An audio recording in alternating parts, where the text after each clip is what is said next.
Boa noite, irmãos. Graça e paz. Quero pedir para os irmãos já abrirem as suas Bíblias lá no Salmo de número 100.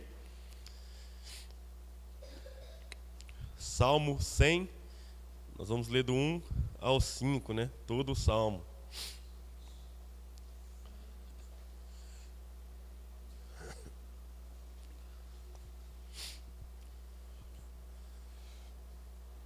Salmo de número 100,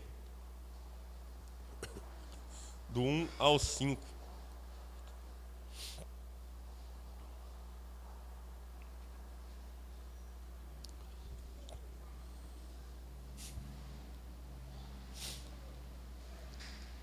Salmo 100, do 1 ao 5. Todos encontraram?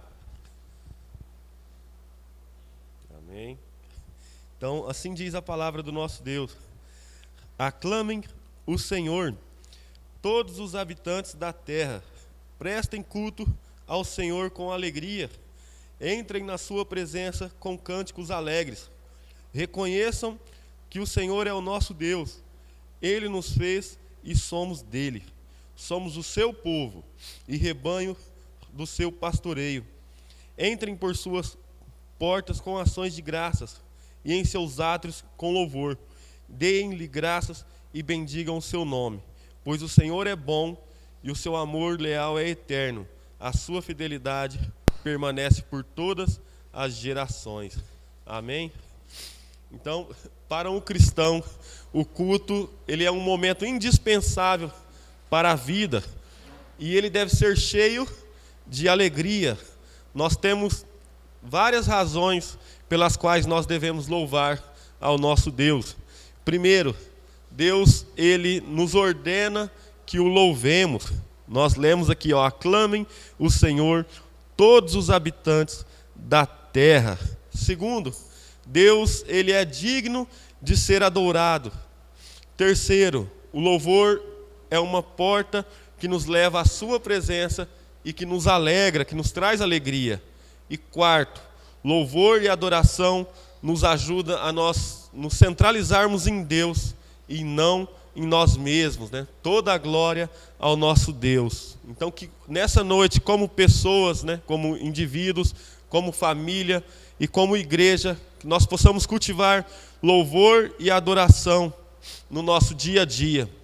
Que o nosso cântico, né, congregacional, né, de todos os cultos, todos os domingos, seja apenas um reflexo da nossa vida de louvor diária, de todos os dias da nossa vida. Amém? Vamos orar e agradecer ao nosso Deus. Pai, nós te louvamos por mais este domingo.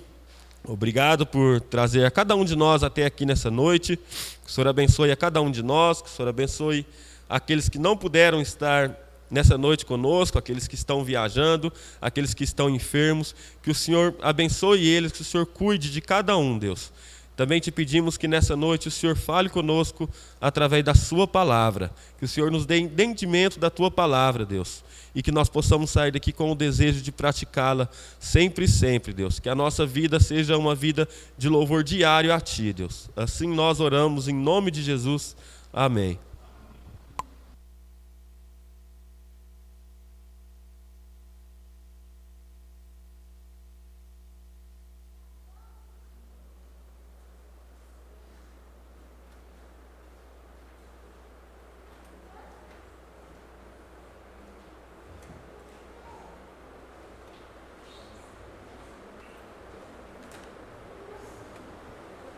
Boa noite, irmãos. Graça e paz. Mais uma semana se passou. De novo estamos aqui como igreja reunido, como corpo de Cristo, para fazermos aquilo que o Juninho disse no começo do culto, para prestarmos o nosso culto de adoração ao Senhor. E vamos começar cantando o hino 1, 2, 3. Bendito o Cordeiro, louvando a Cristo e a sua obra na cruz, a qual nos redimiu com Cristo Jesus. E na sequência, nós temos feito já algumas semanas nesse sistema. Nós, na sequência, cantaremos o outro hino do cantor cristão. Os irmãos que puderem, fique de pé para louvarmos a Deus.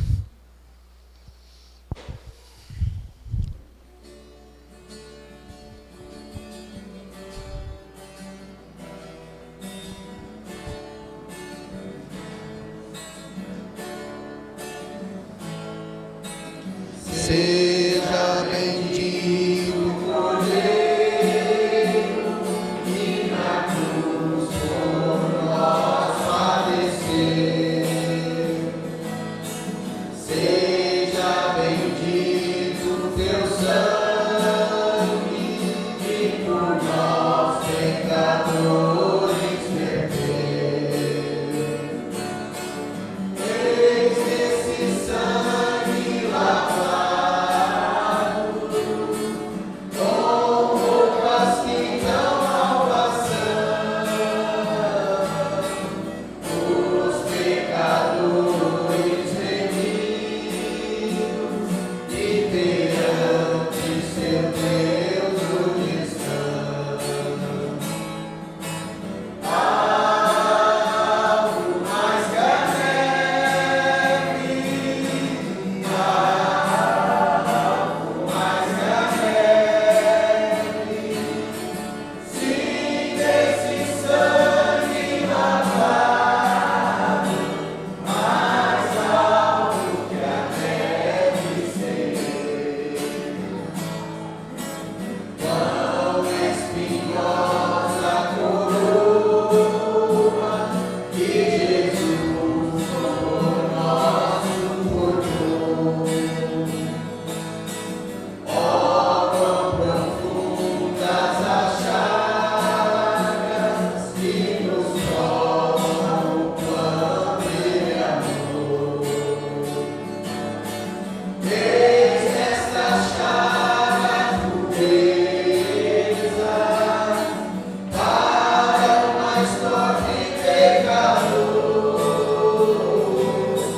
pois que mais alto que a neve, o teu sangue nos torna Senhor. Algo mais que a neve, algo mais que a neve, sim, desse sangue lavado, mais alto que a neve ser. Se nós a ti confessarmos e seguirmos a tua luz,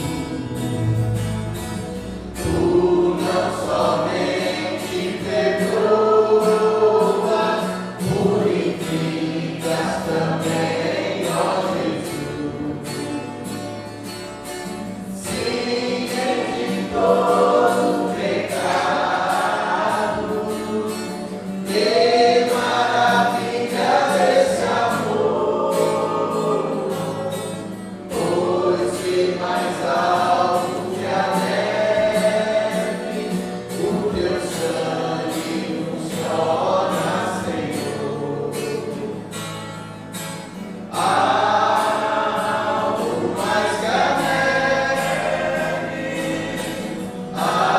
algo mais que a neve, sim, esse sangue lavado, mais alto que a neve ser.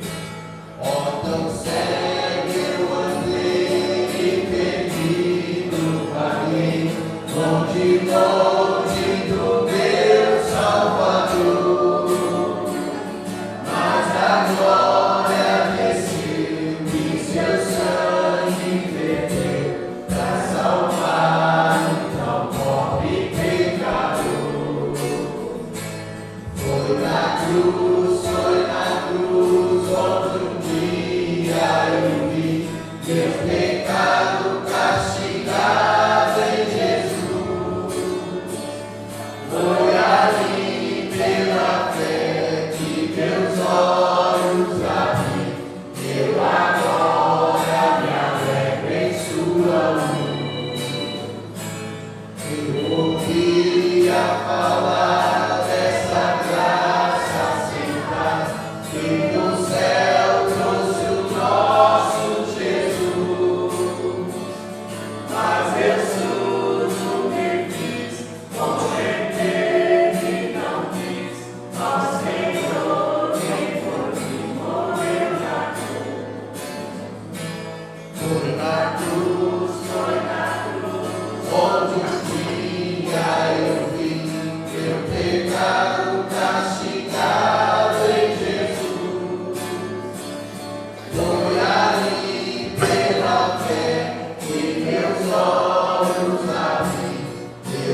Salvador maravilhoso.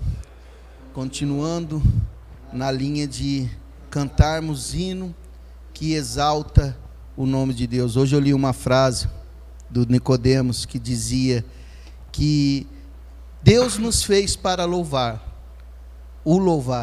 e Ele não aceita nada menos do que Ele nos ensinou, do que Ele se revelou. É a Ele que nós devemos toda a honra e toda a glória.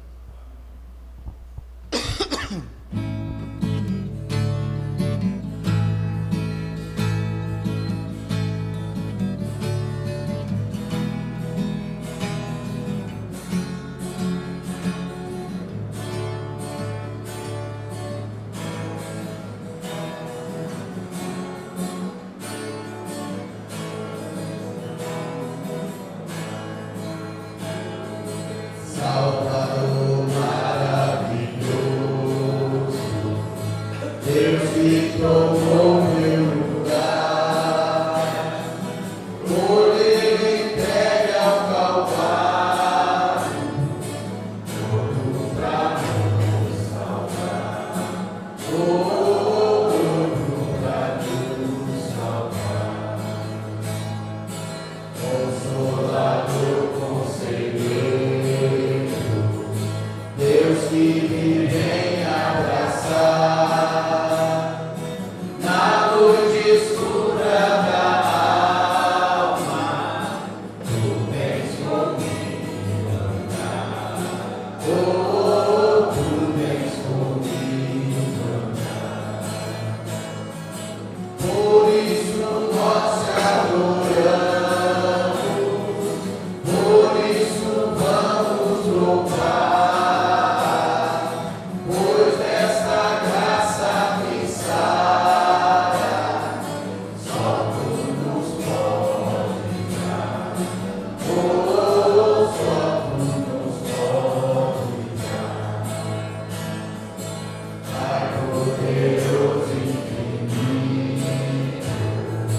Deus que não cansa de amar, em meio às nossas fraquezas,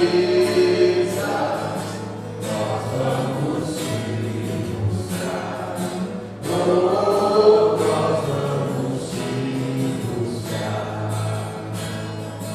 Por isso nós te adoramos,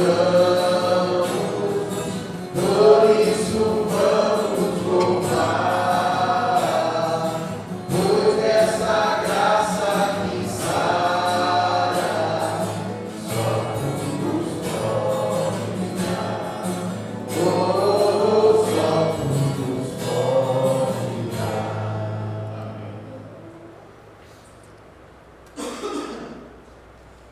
Conheci o mundo mal e com ele seus ardis. Me arrastei no lamaçal, tudo isso porque eu quis. Mas houve um momento em que Deus, por sua graça, nos alcançou. E mesmo estando nesse mundo mal, e mesmo sendo mal e no lamaçal, Deus, através de Cristo e de sua cruz, nos resgatou.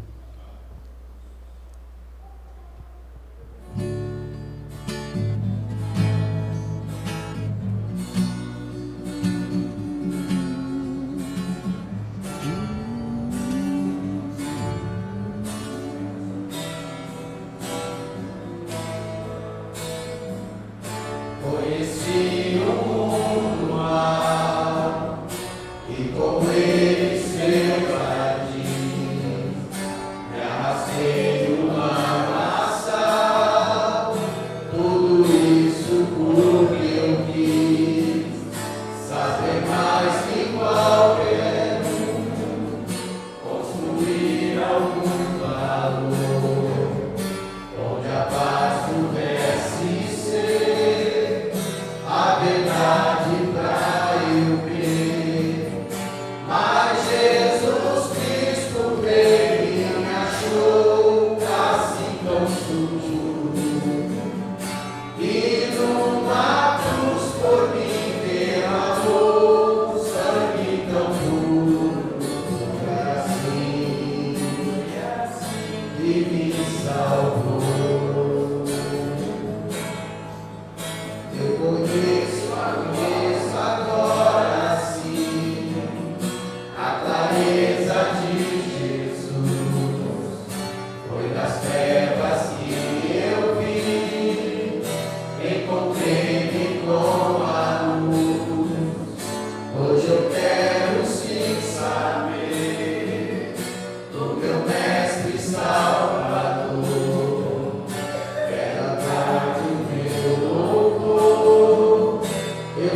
durante os hinos que nós estávamos cantando, eu nem percebi, e não foi de propósito, não foi planejado, mas nós terminamos escolhendo os 4 hinos que de alguma forma exaltava e nos fez lembrar do sacrifício de Cristo na cruz por nós.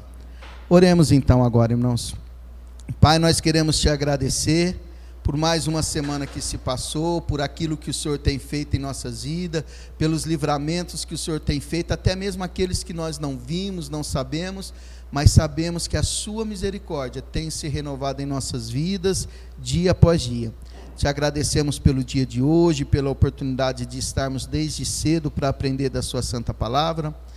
Te agradecemos pelo tempo que tivemos com os nossos familiares e pela boa oportunidade de ainda termos, Pai, a oportunidade de estarmos reunidos com as portas abertas para como igreja te louvar. Vem através do teu servo falar com a nossa alma através da sua santa e bendita palavra. Te pedimos também pelos nossos irmãos que têm novamente passado por esse problema da Covid, que o Senhor possa guardar cada um deles que tem enfrentado novamente essas doenças, que o Senhor possa estar com eles, dando paz, acompanhando eles na recuperação, Pai. Abençoe a tua igreja, o teu povo, toque no coração de cada um para que possa entender a importância de estarmos na tua casa para te honrar e bendizer o teu santo nome. Essa é a oração que eu faço no nome bendito de Cristo Jesus, a qual vive e reina para todos sempre. Amém. Podeis assentar, irmãos.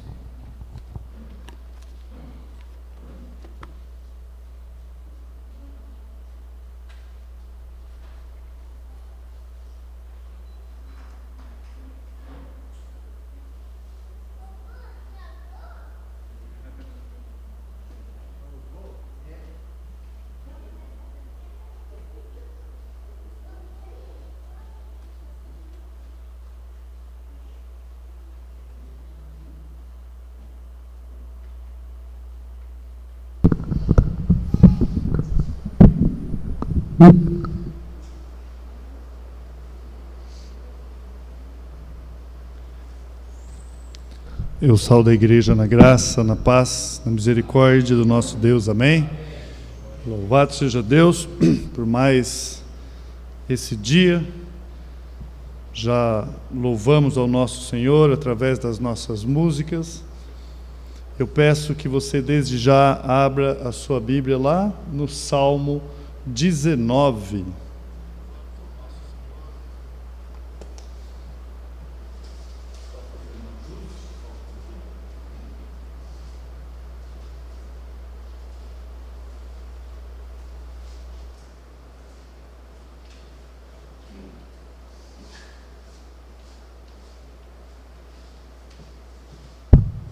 Salmo de número 19, nós vamos ler do verso 1 ao 10. Obrigado, Roberto. Hoje, 19, do 1 ao 10.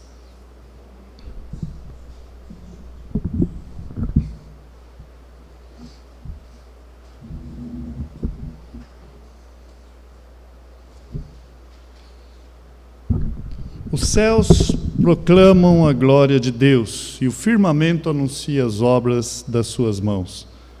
Um dia discursa a outro dia, e uma noite revela conhecimento a outra noite. Não há linguagem, nem há palavras, e nem deles não se ouve nenhum som. No entanto, por toda a terra se faz ouvir a sua voz, e as suas palavras até os confins do mundo. Aí pôs uma tenda para o sol, o qual, como noivo que sai dos seus aposentos, se regozija como herói. A percorrer o seu caminho, principia numa extremidade dos céus e até a outra vai o seu percurso, e nada refoge ao seu calor. O verso 7.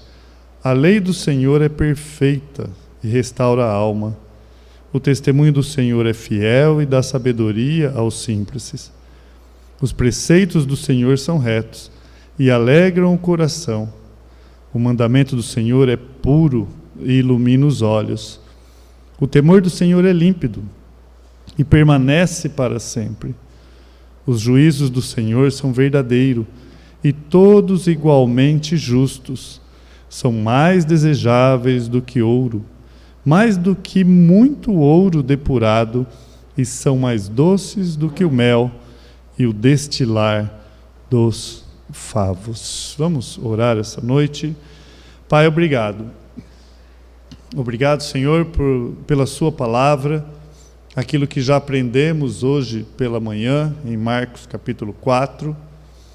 Obrigado, Senhor, pelo primeiro dia da semana que nós podemos dedicar ao Senhor. Obrigado porque ainda temos liberdade de fazer isso. Nos ajude como igreja. Ó Deus, continuamos suplicando a Ti por aqueles que estão enfermos, por aqueles que estão voltando de viagem, aqueles que estão chegando e vão voltar. O Senhor possa estar protegendo. Nos ajude, ó Pai, fale conosco essa noite, por graça. Te suplicamos, ó Deus, em nome de Seu Filho Jesus. Amém e amém. Vamos olhar um pouco para a palavra de Deus e o que ela própria diz sobre a sua suficiência. Como igreja, nós temos que ter noção que a nossa vida, ela é fundamentada na palavra. Em mais nada, é a palavra de Deus, ela que é a base de tudo aquilo que nós conhecemos.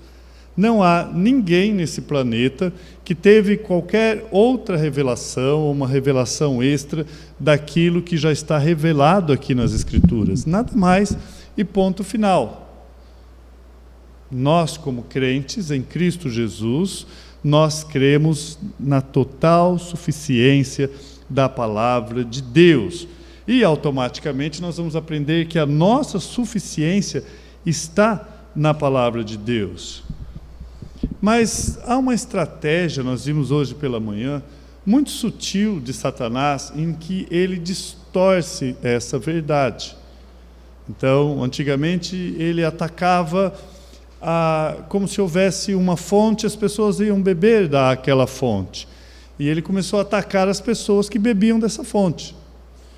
Mas o que acabou acontecendo é que atraiu mais pessoas, porque olhavam e falavam, deve ter algo especial nessa fonte, então se estão morrendo por ela, nós vamos lá.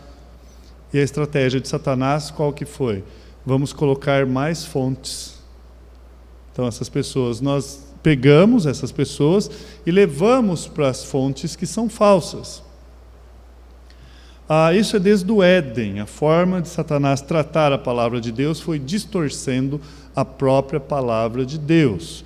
A tentação de Cristo, lá em Mateus capítulo 4, Satanás novamente usa a própria palavra de Deus.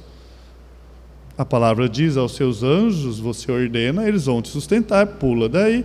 A palavra diz, transforma essas pedras em pães. E a resposta de Jesus foi em cima da palavra. Então tudo que nós temos é a palavra de Deus. A nossa garantia de sucesso na vida cristã é nada mais, nada menos do que a palavra de Deus. E hoje de manhã falamos sobre a semente, estamos iniciando o estudo sobre a bendita semente, lá em Marcos capítulo 4 e também Mateus capítulo 13, e falamos que muitos vão pegar a semente preciosa, que é incorruptível, e vai lançar semente corruptível. Em que Pedro fala, nós não nascemos de semente incorruptível, nós nascemos da palavra de Deus. Então, a igreja, ela tem que ter fundamento, base, simplesmente na palavra de Deus. Mas o que acontece? Que nós, por natureza, nós não achamos que a Escritura, ela é uma dieta suficiente. Nós não achamos que ela é algo que vai me suprir. Bom, então eu preciso de algo mais. E entre esse algo mais, nós somos propensos ao entretenimento. E as igrejas acabaram entendendo isso e elas gastam muito dinheiro para entreter as pessoas. Por quê? Porque, em certo sentido,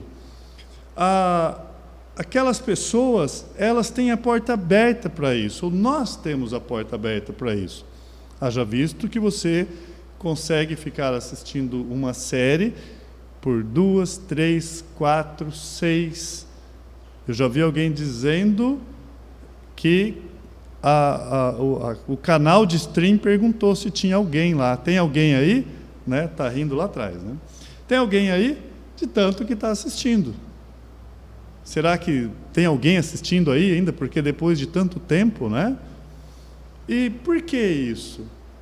Nós queremos assistir um bom futebol como entretenimento, um bom filme, uma boa série. Como vimos hoje pela manhã, se Cristo estivesse fazendo milagres hoje aí, você ia querer ver Cristo fazendo milagre, como algo diferente.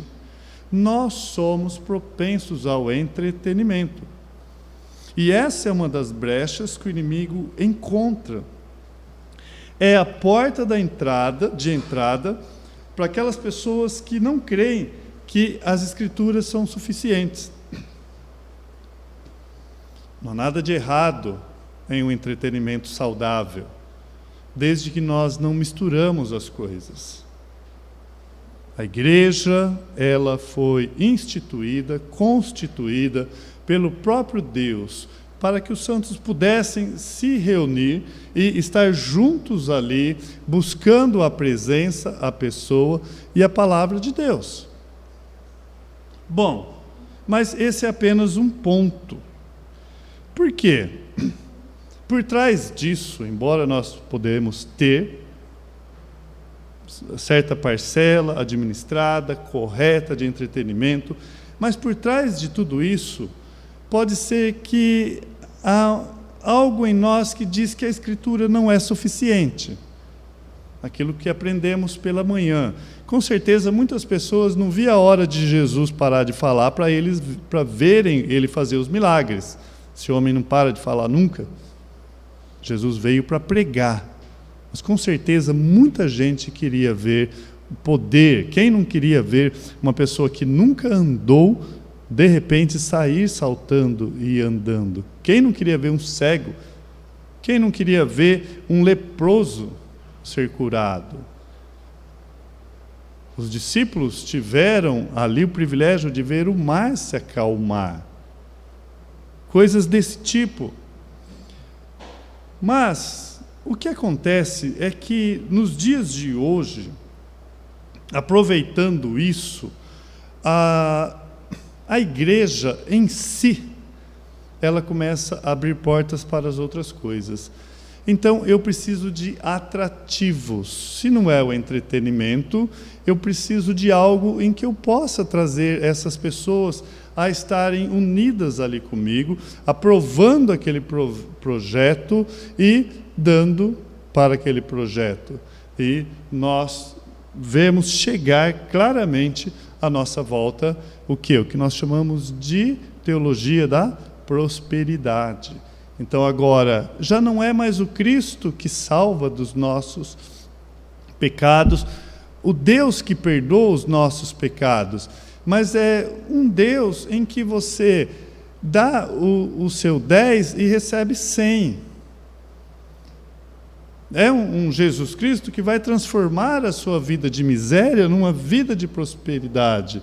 Então, por trás disso, volto a dizer, está a falta de confiança nas Escrituras. E quando nós lemos aqui o verso 7, a lei do Senhor é perfeita. O que é perfeito é aquilo que não se muda mais, não tem mais o que fazer. Acabou, é a perfeição. Nem para cima, nem para baixo, nem para a direita, nem para a esquerda, nem mais, nem menos. Atingiu o alvo. E restaura a alma, mas nós não cremos nisso. O testemunho do Senhor é fiel e dá sabedoria ao simples. Nós lemos isso aqui, mas como algo tão distante de nós. Mas aí começou a vir um outro grupo de pessoas, hoje chamado de coachings, não é isso? São então aquelas igrejas em que elas sentam no divã e elas querem ouvir algo, porque, espera aí, algo que restaura a minha alma, algo que faça o que o verso 8 diz: os preceitos do Senhor são retos e alegra o coração, o mandamento do Senhor é puro, ilumina os olhos. Você olha e fala: eu quero alegrar o meu coração, eu quero clarear os meus olhos, eu quero isso para mim. E o que acontece é que pessoas estão substituindo a verdadeira teologia. Começou com a teologia da prosperidade, essa já está ficando para trás. E hoje é a do divã, chamado coachings. São pessoas que usam uma metodologia. Essa metodologia visa conquistar grandes e efetivos resultados. Então é um trabalho que vai enfatizar resultados na sua vida, em qualquer contexto, seja pessoal, profissional, social, familiar, espiritual ou financeiro. É uma teologia em que o homem está no centro. Você chega e você é colocado no centro. Lá no Éden não havia uma estátua do homem no centro. Não. Mas nós colocamos o homem no centro. E como o homem ele é centrado nele mesmo, e nós trazemos por natureza o nosso desejo de querer ser e aparecer, o orgulho, a soberba em que herdamos da velha natureza, ou aqueles que ainda não são convertidos, herdam da sua natureza pecaminosa, a qual Cristo falou que a origem está em Satanás, vós tem por pai o diabo. Ele está falando, é lá que é a origem de tudo isso. Nós, por natureza, nós gostamos e queremos isso. Nós queremos estar no centro da atenção. Então agora vem alguém que promete resultados rápidos, efetivos, em áreas, seja qual for, profissional, pessoal, social, familiar, e entre eles financeiro ou espirituais, na mesma escala. Isso que eu acabei de ler, eu peguei exatamente do conceito que você procura sobre coaching. Exatamente. Então é alguém que vai pegar as Escrituras, parte dela, vai pegar um texto que não está dizendo aquilo. Então o profeta, ele foi, Deus deu autoridade para ele matar 400 falsos profetas que eram inimigos de Deus, e você pode ir, vai vencer. Entende? Então Davi pegou as 5 pedrinhas, e cada pedrinha é uma coisa, tem um significado, isso vence aquele gigante, mas nós queremos. Mas é realmente isso que o texto está dizendo? Bom, não importa. O que importa é que serviu para mim. E nós queremos ouvir aquilo, porque eu quero levantar do meu lugar e quero fazer algo. Mesmo que não seja pelo poder de Deus, seja pelo poder humano. Ou seja, um outro igual a mim, gritando, falando e fazendo com que eu saia do meu lugar. E a Escritura vai chamar isso de falso. É um modismo que, em troca da mensagem da redenção, esse falso evangelho, essa falsa palavra de Deus, tira todo o contexto da redenção e coloca no sucesso do homem. Então, tem que haver algo que eu vou fazer e vai dar certo. Então nós vamos procurar esses pregadores, porque eles sempre têm algo para mim. Sempre tem algo para mim e para mim. Você não ouve falar em escolas de servos, você ouve falar em escolas de liderança. Por quê? Todo mundo quer liderar. E a Bíblia nos ensina a servir. Ninguém quer servir. A Bíblia nos chama de servo, mas nós queremos liderar. Então, a nossa natureza já faz isso. Não precisa de incentivo. Naturalmente nós já buscamos. Foi aquilo que Jesus ensinou para os discípulos. Olha, não seja assim entre vós. Quem vai ficar à minha direita, à minha esquerda? Os governantes desse mundo têm esse costume. Mas a vocês eu digo que o menor será maior. O que serve é maior do que o que está sendo servido. Alguém já disse o reino de ponta cabeça. Então, é uma teologia falsa, que defende um cristianismo centrado no homem, em que o foco principal é o quê?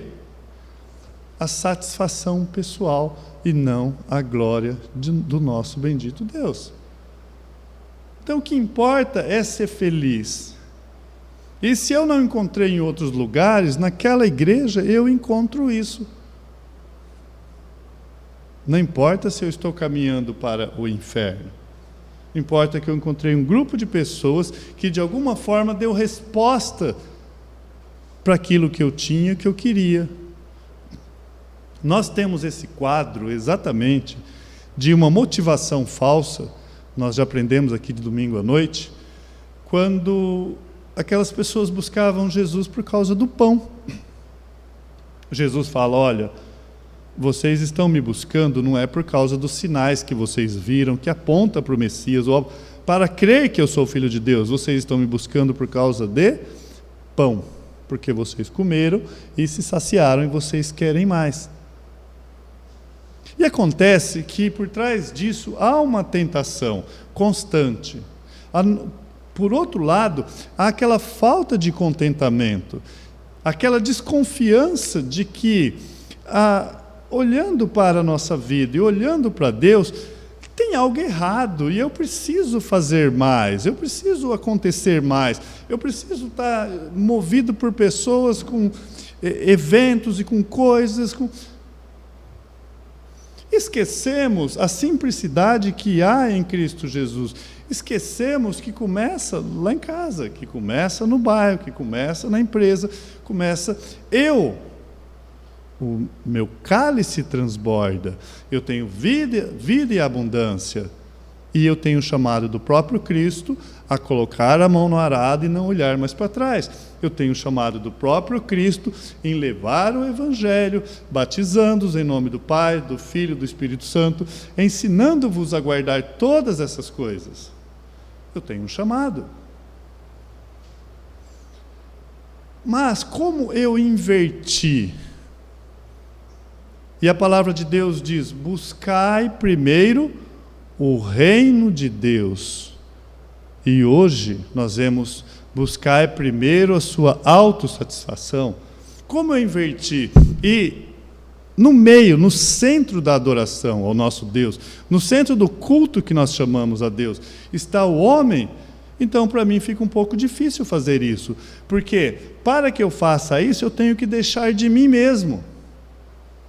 Para que eu faça isso, eu vou sofrer humilhação. Para que eu faça isso, as pessoas vão me olhar com olhos diferentes. Eu vou ter que abandonar. Mas nós queremos o nosso conforto. É isso a palavra de Deus.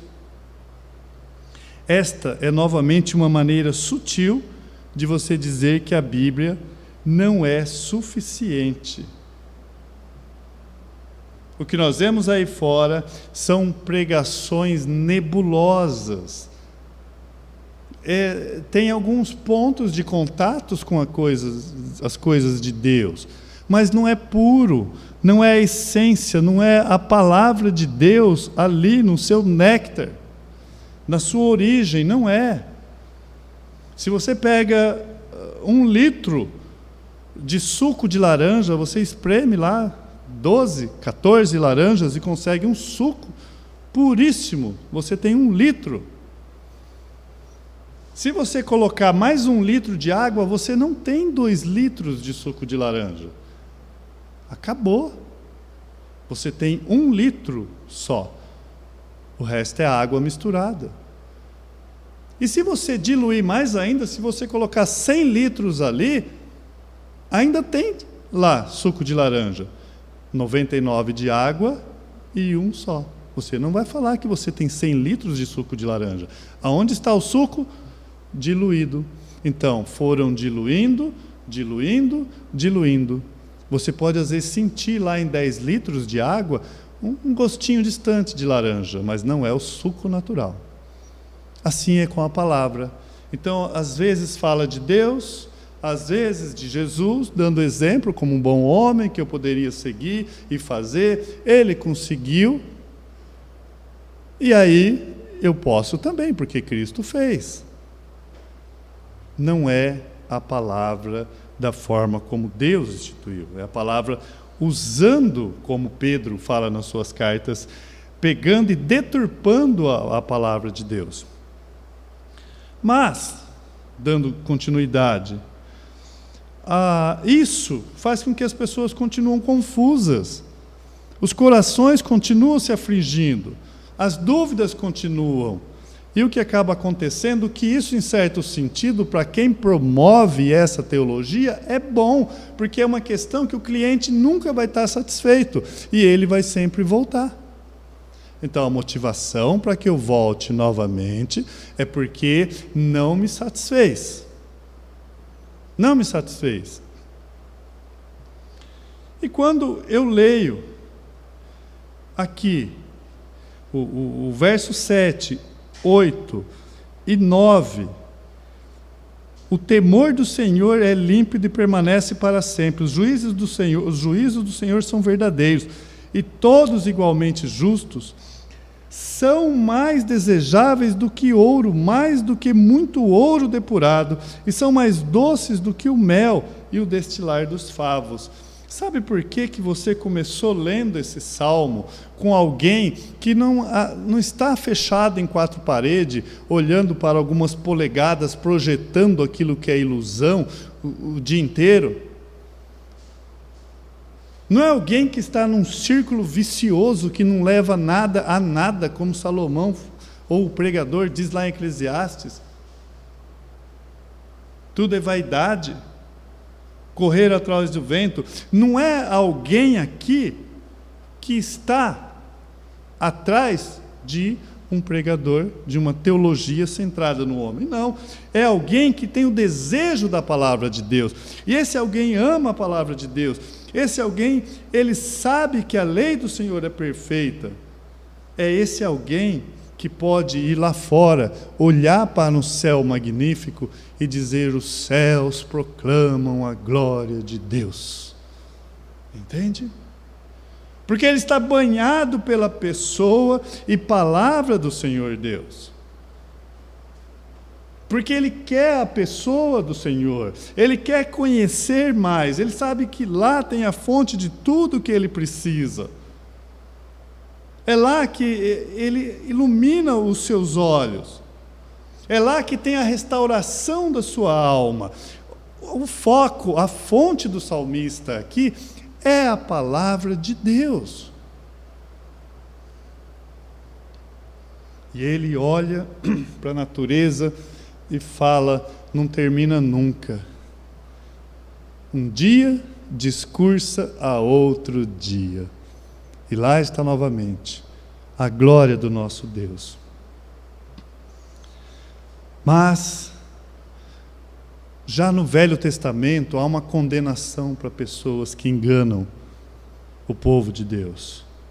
Jeremias 6,14, você lê assim: curam superficialmente a ferida do meu povo, dizendo paz, paz, quando não há paz. Se nós pegarmos esse texto aqui e aplicarmos para a nossa condição espiritual, o nosso problema, a palavra de Deus diz que nós somos por natureza inimigo de Deus, e quem nos reconcilia com Deus é a cruz. Mas se eu escondo isso, se eu escondo que você está em plena guerra com o próprio Deus, que você não precisa da cruz, eu estou promovendo uma falsa paz, em que o próprio Deus diz que é uma cura superficial. Não é uma cura real. Uma cura superficial. E o que acabou acontecendo, ao contrário dos cristãos do primeiro século, que em 3 séculos estavam ali conquistando todo o mundo romano daquela época, e depois nós tivemos lá a reforma, os puritanos, o reavivamento, a história veio vindo, e nós estamos em plena era do conforto pessoal. Em que nós vamos para a Escritura para buscar algo para que eu possa viver num mundo que a própria Escritura diz que é tenebroso. E procura a Escritura dessa forma. Espera aí, busque o reino de Deus. Creia naquilo que a palavra está dizendo. Eu não vou ter surpresa nenhuma quando eu estou sendo atribulado. Que a Bíblia diz, muitas são as aflições dos justos. Mas a mesma Bíblia diz, eu a livrarei de todas. Então, por nós não crermos nisso, em que Jesus Cristo disse, olha, no mundo vocês terão aflições, por nós não crermos que Jesus disse que nós seremos enviados como cordeiros em meios de lobos, que aliás Paulo, falando também, dando coro, se nós não cremos nas Escrituras, então resta para nós aqui um Cristo, como Paulo diz lá em 1 Coríntios capítulo 15, só para essa vida. E se nós procuramos Cristo só para essa vida, somos o mais miserável dos homens.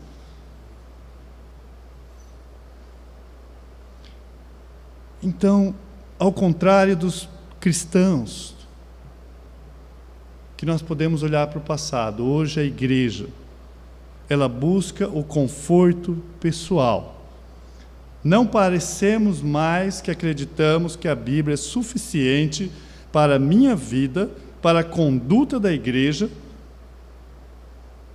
mas para muitos não passa de um livro que tem algum valor, porque daqui pode sair algo bom para mudar a minha vida, mesmo que eu continue indo para o inferno. Algum conselho.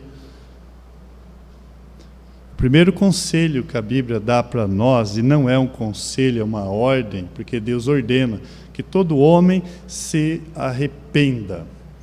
Por isso que aquele que não dá voz ao Evangelho, a Bíblia chama de rebelde, é uma rebelião contra Deus. Então, espera aí. Se a partir do momento que nós cremos que existe um Deus, eu vou buscar esse Deus. E a partir do momento que eu vou crendo, confiando e conhecendo esse Deus, aconteça o que acontecer, eu sei que homem nenhum vai ter a resposta daquilo que eu preciso. Eu me auto-engano.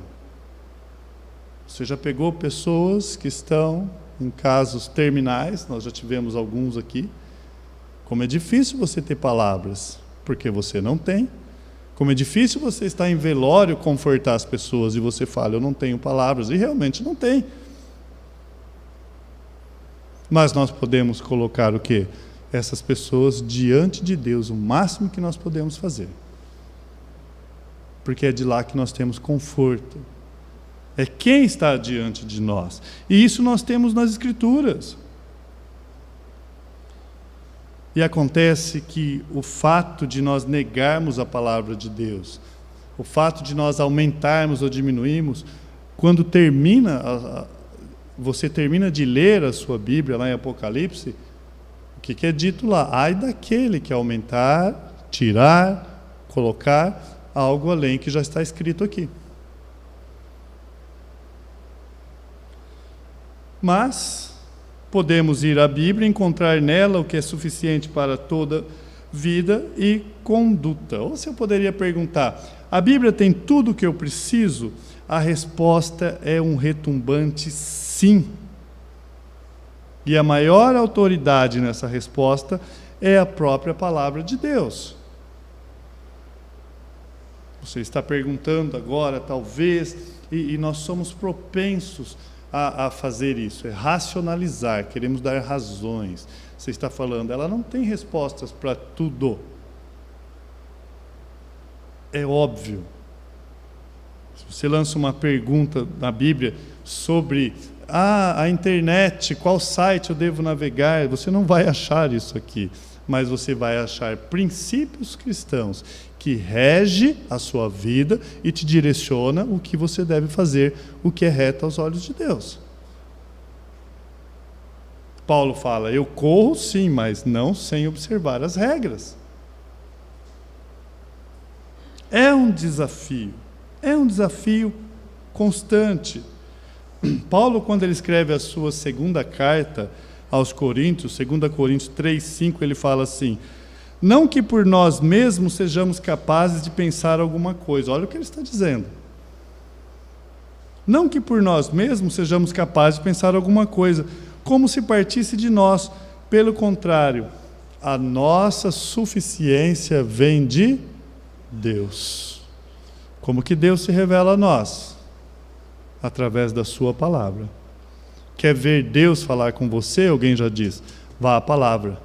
Quer ver Deus falar com você em voz alta? Leia em voz alta. É a forma que Ele deixou, estabeleceu para falar conosco. Não vai vir pessoalmente. Creia, medite, entenda que foi isso a instrução que Ele deixou para nós. Creia no que Ele está dizendo.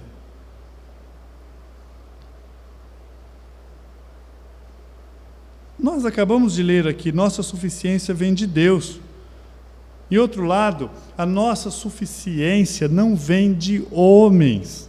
A nossa suficiência não vem de sabedoria humana. A nossa suficiência não vem de recursos humanos. Aquilo que nós procuramos, nenhum homem pode dar. Ele pode ser um instrumento apenas de Deus para levar a palavra. Assim como Deus chamou Samuel, e ele foi lá em Eli, lembra? Eli estava dormindo, uma vez, duas vezes. Eli foi simplesmente um instrumento para alertar Samuel. Olha, quando você escutar novamente essa voz, você diga, fala, Senhor, que o teu servo te ouve. Direcionando ele ao que é reto. Então, quando nós entendemos que a lei do Senhor, ela restaura a alma, você vai entender que Paulo está falando que Deus, Ele faz isso conosco. É a nossa suficiência. Significa a nossa capacidade de viver no plano de Deus. A nossa pequenina história, eu não sei quantos anos você vai viver, não sei quantos anos ainda me resta, mas a nossa pequena história poderia ir de 0 a 100, duvido que vá, mas ela é absorvida por uma história maior, que contempla um plano, um projeto de Deus de salvar a humanidade, salvar aqueles que são seus. E Ele vem e fala para nós, olha, você depende de mim, e a capacidade de viver dentro desse plano está aí. Então, nós, como cristãos, vivemos num ambiente que somos supridos pela palavra de Deus. Eu imagino que qualquer um de nós, quando findar os nossos dias, vamos compreender isso com uma perspicácia melhor, vamos poder entender. Alguém já disse que só dá valor à liberdade quem um dia a perdeu. Nós não sabemos o que é uma vida sem liberdade. Mas prende você lá, você vai saber o que é, quando você sair. Então, muitos de nós, talvez, lá na frente, vamos entender essa dependência de Deus. Realmente, tudo aquilo que eu fiz, tudo aquilo que eu vi à minha volta, tudo aquilo, Deus nunca perdeu o controle. Por mais que a tecnologia avançou, por mais que evoluiu no sentido de que a Bíblia diz que a ciência se multiplicaria. Por mais que eu estou vendo à minha volta igrejas virtuais, eu sei de uma coisa, o homem não mudou. O coração dele permanece o mesmo desde Adão. Ele nasceu pecador e precisa que algo seja feito. E a Bíblia tem resposta para isso. tudo à nossa volta tem um propósito. Então, quando nós olhamos para o mundo, você olha numa ótica diferente. Você consegue ver a glória de Deus, como o salmista aqui. Você vai entender que as coisas não estão soltas aí, a deriva no cosmos. Por isso que o salmista fala que ele olha e vê Deus no comando de todas as coisas. Em 2 Coríntios 9:8, Paulo fala assim: Deus pode fazer-vos abundar em toda graça, a fim de que, tendo sempre em tudo ampla suficiência, superabundei em toda a sua obra, em toda boa obra. Casa com o que o salmista está falando, que a lei do Senhor é perfeita. Paulo fala: olha, Deus pode fazer você abundar em toda graça. Vamos pensar um pouquinho sobre isso. Deus pode fazer eu ter uma vida boa. Lembra de um caso em que Deus fala em que a graça dele basta? Era num caso em que Paulo estava passando por algo que fazia sofrer, que ele chamava de espinho na carne. E o que Deus fala para ele? Você tem que confiar na minha graça. O que eu já te dei te basta. A minha graça te basta. Não precisa mais que isso. Você tem que confiar. Por isso eu quero crer que o contexto ali, a Bíblia fala que era um mensageiro de Satanás. É incrível que você não vê Deus falando para Paulo repreender nada disso, que vinha esbofeteá-lo. Nós entendemos que isso daí é no sentido humilhação, que ele está dizendo, é humilhação. Então, mesmo que não seja isso, mas olha só que você pode formar um quadro na sua cabeça. Se é alguém, instrumento de Satanás, que chegasse para ele e falasse: olha, quem você pensa que é? Porque você estava lá quando Estevão estava sendo morto, você segurou a capa, você perseguiu a igreja, você fez isso, você foi aquilo, você foi blasfemo, você fez isso. O que restava para Paulo? Confiar em quê? Realmente, eu não mereço. Então, o que é um favor imerecido, senão a graça de Deus? Paulo poderia falar: a graça de Deus está sobre tudo isso. Entende? O mesmo poderia ali justamente ser dito, e foi dito pelo próprio Deus: a minha graça te basta. Você vai ter que confiar nisso. E aqui, o mesmo Paulo ele está dizendo: olha, Deus pode fazer abundar em toda graça. Nós não merecemos. Falava isso na última pregação que eu fiz aqui domingo à noite, que nós muitas vezes vamos para a igreja achando que temos direitos. E na verdade, aquele que o Espírito Santo convenceu do pecado, da justiça e do juízo, ele levanta e ele se sente em dívida. É o sentimento de que será que vão me aceitar em algum lugar, porque eu sou pecador. E eu vou estar no meio da congregação dos santos. Mas não. Muitos se levantam arrogantemente, se eletizam e se autoproclamam cristãos. E o próprio Cristo falou: aquele que se humilha, Deus exalta. Conversão nasce da nossa humilhação. E Deus, quando nós olhamos para quem nós somos, nós sabemos que nós somos falhos. E aí, a partir daí, nós podemos fazer toda boa obra. Toda boa obra é aquilo que Deus aprova. Deus é nossa suficiência. Deus, Ele é capaz, não há limite. Ele é poderoso. Por isso que Ele fala, 2 Coríntios 9:8, Deus pode fazer-nos abundar em toda graça, a fim de que, tendo sempre, a palavrinha sempre aqui não está dizendo às vezes, ou na maioria das vezes, mas o tempo todo. Deus pode fazer com isso conosco o tempo todo, Ele está dizendo. Em tudo ampla suficiência. Eles não estão falando em algumas coisas sim, outras coisas não, ou na maioria das coisas, mas em todas as coisas. Entende como isso vai acontecer na nossa vida? Através da palavra de Deus. O mesmo Espírito que usou homens para escrever isso aqui, capacitou homens, capacita-nos para termos luz suficiente, é Ele quem ilumina, para que nós possamos entender, compreender, confiar e praticar. É a palavra de Deus. É uma transformação através da palavra. Jesus Cristo, lá em João 17, na sua oração sacerdotal, ele fala assim: Pai, é uma oração magnífica que ele está fazendo. Santifica-os. O que é santificar? É colocarmos mais próximos de Deus, é separar do mundo. Santifica-os na verdade. A tua palavra é a verdade. Jesus Cristo falou, mudança real de vida, não vai vir de uma pregação em que vai ter um positivismo por trás disso, de faça, não faça, mas da Escritura, da verdade, da fiel.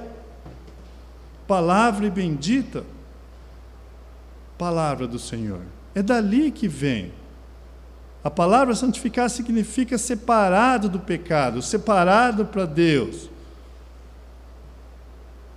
Ele fala: Pai, faça-os puros, faça-os santos.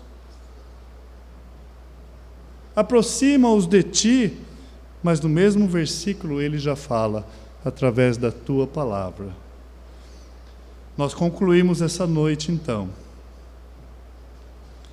que a plena santidade do crente é a obra da palavra de Deus.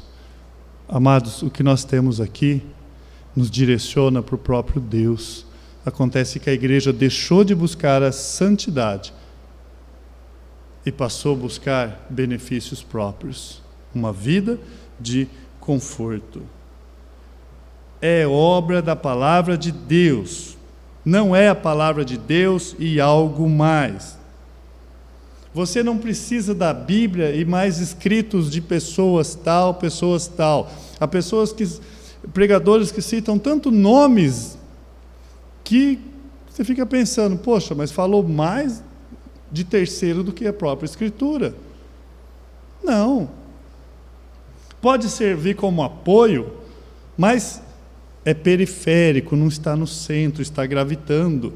Um certo pregador, ele se sentiu incomodado, porque ele colocou a Bíblia, ele estava lendo um livro, ele colocou a Bíblia e colocou o livro em cima. Aí ele pensou: não, o livro não está acima da Bíblia. Mas aí ele pensou, falou: ah, mas a Bíblia é quem sustenta o que está escrito ali, então pode ficar assim. Aí um dia ele colocou a Bíblia em cima do livro. Ele falou: não está errado. Ou seja, ali está dizendo que a Escritura está sobre tudo aquilo que ele escreveu. Então, não é a Bíblia, mas os livros. Não, se aquilo que é falado não contempla a precisão da palavra de Deus, não serve para nada. Você não precisa de uma Bíblia, mas a sabedoria e a filosofia humana. Isso é usado hoje muito. Então nós temos as Escrituras, mas nós temos pensantes. Nós temos pessoas que podem trazer algo para você além das Escrituras. Então eu tenho as duas coisas. Se essa não me atende, eu tenho um pensamento ali de um pensador que vai me ajudar a seguir. Em 1 Coríntios 2,13, Paulo fala: disso também falamos, não em palavras ensinadas pela sabedoria humana, mas ensinada pelo Espírito, conferindo coisas espirituais com espirituais. A sabedoria de Deus, Paulo está falando, não vem de fontes humanas. Em 1 Coríntios 2,16, ele fala assim: pois quem conheceu a mente do Senhor? Quem que pode instruí-lo? Nós, porém, temos a mente de Cristo. Agora vamos pensar o seguinte: se a Bíblia diz que você tem a mente de Cristo, há alguma insuficiência em Cristo? Cristo é limitado, será? Será que ele sabe parte e precisa aprender com outras pessoas? Não. A mente de Cristo, na verdade, é a mente consumada do próprio Deus. É do Deus onisciente, é o Deus supremo, é o Deus suficiente. E Paulo fala, nós temos a mente de Cristo. Por que ele pode dizer isso? Porque o Espírito Santo habita em nós. E, se o Espírito Santo habita em nós, nós temos o Espírito de Cristo. Se, Paulo fala no Romanos 8:9, vós, porém, não estáis na carne, mas no Espírito, se, de fato, o Espírito de Deus habita em vós. E se alguém não tem o Espírito de Cristo, esse tal não é dele. Ou seja, a mente de Cristo é a mente de Deus, a mente de Cristo é a palavra de Deus. Quando nós estamos aqui aprendendo a palavra de Deus, você está cada vez mais se transformando à imagem do Filho, a mente do próprio Cristo. Termino citando Hebreus 4:12, que todos conhecem, porque a palavra de Deus é viva e eficaz, que é a palavra de Deus, mais cortante que qualquer espada de 2 gumes, e penetra ao ponto de dividir alma, espírito, juntas e medulas, e é apta para discernir os pensamentos e propósitos do coração. E nós saímos procurando ferramentas para que isso aconteça. A única ferramenta que trata a nossa alma, juntas e medulas, é a palavra de Deus. Então você pode dizer assim, bem-aventurado aqueles que conseguem resultados na nova igreja de hoje? Jesus responderia, não. Bem-aventurados são os que ouvem a palavra de Deus e as guardam. Esses são bem-aventurados. O que Deus deixou para nós? A sua palavra. Colossenses 3,16, Paulo, habite ricamente em vós o quê? A palavra de Cristo. Instruí-vos e aconselhai-vos mutualmente em toda a sabedoria, louvando a Deus com salmos, hinos, cânticos espirituais e, principalmente, com gratidão em seu coração.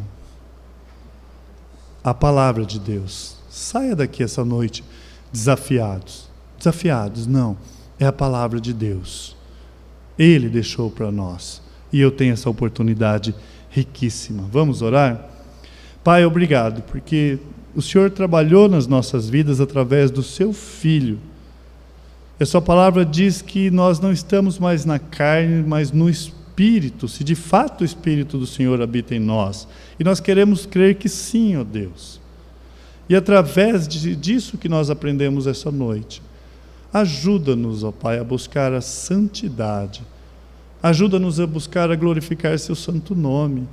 Ó Pai, como aqui no próprio livro de Salmos nós lemos, não a nós, Senhor, não a nós, mas ao seu nome seja dado toda a glória.